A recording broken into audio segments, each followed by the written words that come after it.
Questo è il 100° video pubblicato sul canale degli Horizons e a fine video farò un piccolissimo annuncio di quello che accadrà prossimamente. Già avevo annunciato l'idea che nel 2025 probabilmente non avremmo più pubblicato video sul canale, ma entrati nel nuovo anno alla fine abbiamo deciso comunque di andare avanti, di proseguire, anche se forse in maniera abbastanza forzata.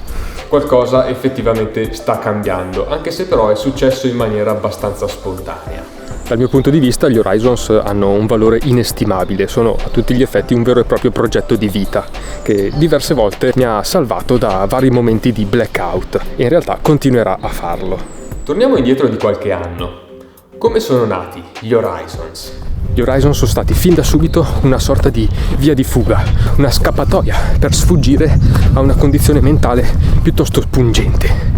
Erano ormai 2 anni che eravamo segregati in casa. Io avevo perso il papà da poco e l'università non mi stava dando più nulla. Non avevo più stimoli e l'unica cosa che potevo e dovevo fare era studiare. Tutto era diventato estremamente piatto e monotono, tanto da essere quasi intenzionato a mollare l'università. L'unica valvola di sfogo erano le mie passeggiate riflessive qui sulle mie montagne. Nel frattempo poi mi sono anche appassionato ai testi di Gianluca Gotto, grazie al quale poi ho intrapreso il mio personale percorso alla ricerca della felicità.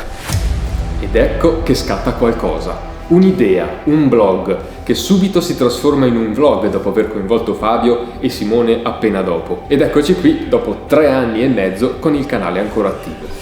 Però devo dirvi una cosa, penso sia arrivato il momento di mettere un freno al progetto degli Horizons, ma questo non significa assolutamente che andremo a chiudere il canale, ma occupandomi io di tutta la gestione dei video, a partire dallo storytelling fino al montaggio e alla pubblicazione, sento di dover dedicare un po' del mio tempo a qualcos'altro, riprendendo in mano quello che è l'effettivo viaggio alla ricerca della mia felicità. Gli Horizons fanno sicuramente parte di questo percorso e in realtà penso che si sia anche un po' capito. Il nostro motto dice già tutto e se dal Patrizio che ero sono diventato il Palis che conoscete tutti ora, lo devo solamente agli Horizons. Per me gli Horizons sono tutto, ormai Horizons è diventata la mia filosofia di vita. Gli Horizons sono la fiamma che mi motiva nell'inseguire i miei sogni più grandi, affrontando sempre nuovi ostacoli e sfondando le mie più grandi barriere caratteriali. Ma soprattutto mi consentono di dimostrare a me stesso quanto incredibile è la vita che sto plasmando con le mie stesse mani.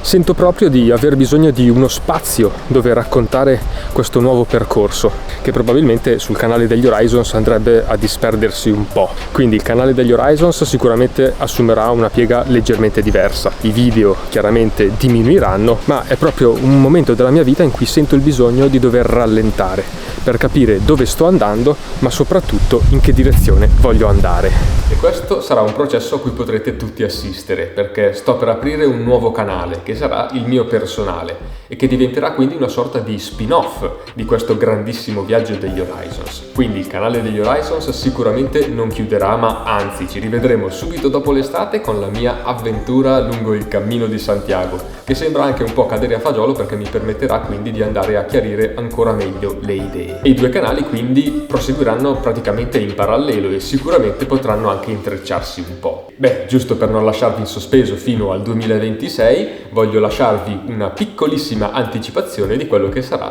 il mio nuovo canale che aprirà quindi appunto con il nuovo anno. Buona visione! Cos'è che mi rende davvero felice? È una domanda che spesso mi capita tra le mani e forse una risposta già ce l'ho, ma sono certo che ho ancora tanto da imparare. Un luogo dove raccontare qualcosa su di me e per sperimentare, ma in modo nuovo. Sono pronto a svelare come il mondo visto attraverso i miei occhi.